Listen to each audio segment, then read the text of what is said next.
Hello guys, আজকে আমি তোমাদের জন্য নিয়ে চলে এসেছি আমপোড়া শরবত। আমপোড়া শরবতটি তৈরি করার জন্য এখানে আমি একটি মিডিয়াম সাইজের আম নিয়েছি এবং সেটিকে আমি খুব ভালো করে ওভেনের মধ্যে পুড়িয়ে নিয়েছি।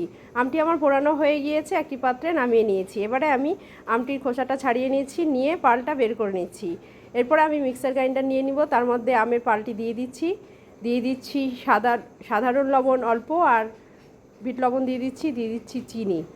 এবার আমি খুব ভালো করে মিক্সার গ্রাইন্ডারে এগুলো সবগুলোকে একসাথে ব্লেন্ড করে নিয়েছি।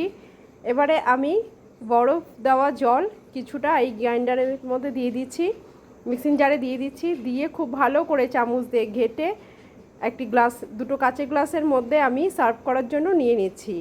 দিয়ে দিচ্ছি কিছু বরফের টুকরো আর অল্প পরিমাণে বিট লবণ। আমার এই আমপোড়া শরবতটি কিন্তু খেতে দারুণ হয়েছিল। তো বন্ধুরা, তোমরাও বাড়িতে ট্রাই করো এবং কমেন্টে জানিও কেমন হয়েছে খেতে। আমি আবারও তোমার জন্য বিভিন্ন ধরনের এই শরবতের রেসিপি নিয়ে চলে আসবো।